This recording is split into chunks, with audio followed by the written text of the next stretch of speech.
Welcome, my dear viewers. Thank you for being with my channel and watching my videos. I'm telling you a story from my life. Watch this video to the end. You will understand what I'm telling you, so as not to miss my new videos. Do not forget to subscribe to the channel and leave your explanations in the comments. Then let's go. Where are you right now? Are you safe? I asked Jesus, worried about him being near a fire. But he seems annoyed and tells me he's at work before hanging up. I'm puzzled because it doesn't make sense for him to be working near a fire. When I realize he's not where he said he was, I start to suspect him of lying. I've been planning something for a while now, and it's time to put my plan into action. My name is Julia Bones, and I'm 29 years old. I work as a nurse in a hospital where I help many patients every day. I've always been good at caring for others, and I find joy in it. Nursing feels like my true calling.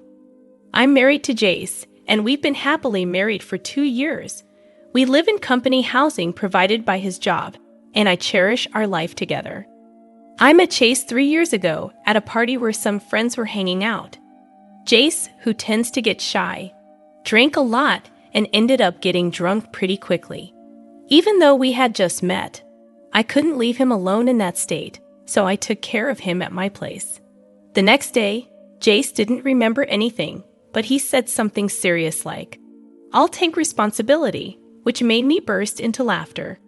I had to explain to him what happened, and he felt embarrassed and apologized. That's how our relationship started, and we got married a year later. Now, as we're nearing our 3rd year of marriage, we haven't had any kids yet, but I believe we can create a loving family together. Lately, Jace has been really busy with work, especially on weekends, and he often comes home acting distant. Even when we're relaxing together on the couch watching TV, he's always glued to his phone, sighing a lot. At first, I wondered if I did something to upset him, but I couldn't think of anything. As time went on, I started to worry about his health, so I began researching balanced meals and cooking healthier meals for his lunches and dinners. That day, my hospital had 2 shifts, day and night. I was supposed to work the night shift, but a colleague asked me to switch to the day shift, so I did. I meant to tell Jace about the change, but I ended up telling him on the day itself. I messaged him, saying, "I'm working the day shift today, so I'll cook dinner and wait for you," but he took a while to reply. Normally, he'd respond quickly and even use emojis, but lately his replies have been short. I wondered if he was just busy or if this was normal after being married for 2 years. Feeling a bit lonely, I rushed home after work to cook a good meal again. Cooking went really well today. I took a quick photo of the meal and posted it on my cooking account on social media. I enjoy cooking for Jace, but sharing my cooking on social media has become something I like too. A few minutes after posting, I got a notification, a comment from one of my cooking friends. I've been chatting with someone I met through my cooking account on social media lately. It's nice to have a connection outside of work, and it makes me happy. While I was chatting online, Jace came home from work. I quickly reheated the food I made and said, "Welcome home. Dinner's ready. Was your day busy again?" "Thanks, yeah, I guess I am. I'm pretty tired," Jace replied, changing into his comfy clothes and sinking into his chair, looking exhausted. I brought the reheated food over to him. "Yeah, a colleague needed my help with something urgent. Sorry I didn't tell you earlier," I explained as I sat down at the table to eat. "Let's dig in." "It's okay. It was last minute, but just let me know sooner next time. Sometimes I make plans to hang out with coworkers," Jace said. "Ah, got it," I replied, noticing Jace hadn't been eating much. "Is the food not to your liking? Did I mess up the flavors?" I asked, concerned. Jace stopped mid-bite and looked at me with an awkward expression. "No, it's not that. I just don't feel hungry right now." "Sorry, I'll save it for breakfast tomorrow," Jace said, forcing a laugh. "Thanks for cooking, though." He stood up from the table and headed towards the bathroom. leaving more than half of the food untouched, just as I suspected. I followed him to the bathroom. "Hey, are you feeling all right? You haven't seemed yourself lately. I'm worried about you. Maybe you should see a doctor," I suggested. Jace, brushing his teeth, rinsed his mouth and chuckled at my concern. "I'm okay. Maybe I just need to get back into exercising. I'm going for a walk now." "Okay," Jace said, straightening himself up and quickly making his way to the front door. "I'll be fine," he reassured as he declined my offer to join him. Even more worried, I decided to secretly follow him outside, just in case he needed help if something happened. Though that's what I told myself, deep down, there was another worry brewing in my heart. To my surprise, Jace walked briskly and stopped at a park not far from our house. He looked around and appeared to be texting someone on his phone. Soon, a white car pulled up and Jace approached it. He exchanged a few words with the person inside, a young woman with long curly hair, giving off a flirtatious vibe. I instinctively took out my phone and snapped a photo. Before I could fully comprehend what was happening, Jace got into the car and they drove off together. Shock, confusion, suspicion, and a whirlwind of emotions filled my mind, leaving me frozen in place. Then, a message from Jace came. "Met a friend unexpectedly. I'll be home late." A friend? The image of him with the woman lingered in my mind, and I couldn't bring myself to believe his explanation. That night, Jace didn't come home until after 1 a.m., and my anxiety was through the roof. Tears streaming down my face, I showed him the photo I had taken. When he saw the photo, Jace froze for a moment, then quickly brushed it off with a laugh. "Oh, I just bumped into a client salesperson while I was out walking. I was just giving them some advice, nothing more. Please trust me," he pleaded, looking at me with a sad expression, as if he was the victim, shutting down any further questions. After that, Jace's work became incredibly hectic, and I found myself working overtime often when I was on the day shift. Despite our conflicting schedules, I tried to bring up the incident from before, but he always brushed it off with excuses like, "I'm tired," "I worked late yesterday," or "I'm working on my day off today, really." During work, whenever I relaxed, thoughts of Jace and that woman being close would creep into my mind, making me feel uneasy. After finishing my night shift, the morning sun felt harsh on my tired eyes. I realized I hadn't been taking care of myself lately because of all the worry and anxiety. So, I decided to stop by a cake shop that opened early in the morning and bought myself a cake. With my mood slightly lifted, I left the store and took a different route home. There were many hotels in the area, and I often saw couples who seemed to be up to something. That maybe because it was early morning, the area was quiet. As I walked carefully to avoid damaging the cake, thoughts like, "I have some tea at home. Maybe we can enjoy it together," crossed my mind. Then, out of the corner of my eye, I saw a young man and woman coming out of a hotel on the opposite sidewalk. I glanced over casually, but then I froze. There was Jace, with his sleepy smile, and the woman with the long curly hair from the car that day smiling back at him. The cake slipped from my hand and splattered on the ground. In that moment, all I could think about was gathering evidence. With trembling hands, I took out my phone and snapped a picture of them arm in arm, smiling at each other. They looked like a couple in the photo. My heart raced, and I broke out in a cold sweat, realizing that Jace had been lying to me. All I could see was the fallen cake box and the damning photo of them staring back at me. In the back of my mind, I knew I couldn't stay with him anymore. One day, after a series of events confirmed my suspicions about Jace, the word divorce started to feel like a real possibility. I was working my usual day shift, busy with tasks. Suddenly, I heard sirens in the distance, signaling that fire trucks were passing through the neighborhood. It wasn't just one truck, but 2 or 3 in a row, which made me worry that there might be a fire nearby. After finishing a phone call and taking a moment to catch my breath, Two colleagues returned from a patient's room, discussing how frightening it was. "Good job. What's going on?" I asked, sensing there might be trouble. They lowered their voices and told me, "There's a fire at Company A. A patient we passed in the hall mentioned it." Company A? A fire? Those words sent a shiver down my spine. Excusing myself from my colleagues and clutching my phone tightly, I hurried to a quiet spot. Company A, where the fire was reported, was where Jace worked. With a sense of dread, I called Jace. Like every morning, I had seen him off to work. Since the events that had unfolded, we hardly saw each other at home and rarely spoke.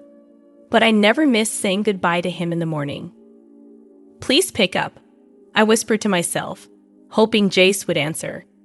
After several rings, I heard his voice on the other end, asking, "Hello? Where are you? Are you okay?" Despite my half-shouted relief, Jace sounded annoyed. "What's going on all of a sudden? I'm at work, you know. Don't call me during work hours," he grumbled before hanging up abruptly.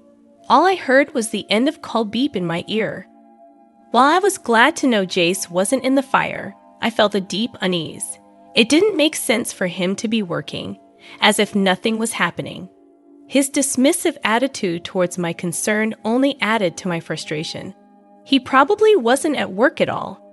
I saw him off to what I thought was his workplace, but it must have been somewhere else. Maybe all this time, without realizing it, I've been seeing him off to another woman's place. Out of the corner of my eye, I thought I saw shimmering long curly hair. With determination, I dialed a certain person's number on my clenched phone. After finishing my work safely, I rushed home and started packing up the furniture and appliances in the house. Then the doorbell rang, ding-dong. But it wasn't Jace at the door. It was a friend from college who knew about my situation with Jace and had offered to help me leave. Despite my sudden request for help moving my belongings from work, she readily agreed. "Thank you so much. I'll treat you to something next time," I said, feeling apologetic. But she just smiled and replied, "You've been through a lot, haven't you? I'm always here to help." I felt grateful for having such a good friend, a feeling that had faded recently, and my heart warmed. Together, we moved out the furniture, appliances, and clothes I had prepared into the car. The room, now empty of the belongings I had accumulated since my single days, felt stark and bare. Looking around, I questioned if I had any lingering attachments to my past life. "No, I don't need it anymore," I decided, feeling no pull to stay. With determination, I headed towards an apartment near my workplace. On the day I saw Jace leaving a hotel with another woman, I had rushed to a real estate agent. I wasn't sure about divorce yet, but I had rented the apartment just in case. I felt satisfied with my decision. I unpacked the items in the apartment and then remembered something. I grabbed my phone and dialed a number, waiting for the robotic voice guidance to start. Hours later, after settling in from the move, I was taking a break when I received a call. Glancing at the display, I saw Jace's name. I took a deep breath before answering. "Hello. Julia, where are you? I came home to an empty house and my phone isn't working. What's going on?" Jace's voice sounded frantic. "Most of the stuff at home belonged to me, so I took it with me. And as for the phone, it was in my name, so I canceled it," I calmly explained. His voice remained anxious. "Wait, my phone isn't working." "Well, I can only use Line because I'm connected to Wi-Fi. But more importantly, you said you took the stuff. You're not seriously running away, are you? This is a joke, right?" Jace's voice was filled with disbelief. As I listened to Jace still not grasping the situation, my irritation grew. "Are you seriously saying that? Don't tell me you forgot about the call this afternoon. Someone who's at work can't just keep working calmly when there's a fire happening, right?" Struggling to control my anger, I asked something I had wanted to know for a long time. "Where were you and who were you with instead of going to work?" There was a moment of silence from Jace. Then, reluctantly, he began to speak. Look, the story about bumping into a female client while walking, it was a lie. The truth is, she's a colleague from work, and I was at her place today. What? Jace's confession was exactly what I had anticipated. He had been involved with the company receptionist, Savannah, for about 6 months.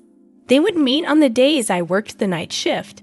Lately, as Savannah became more demanding, he had started lying about working overtime on his days off just to see her.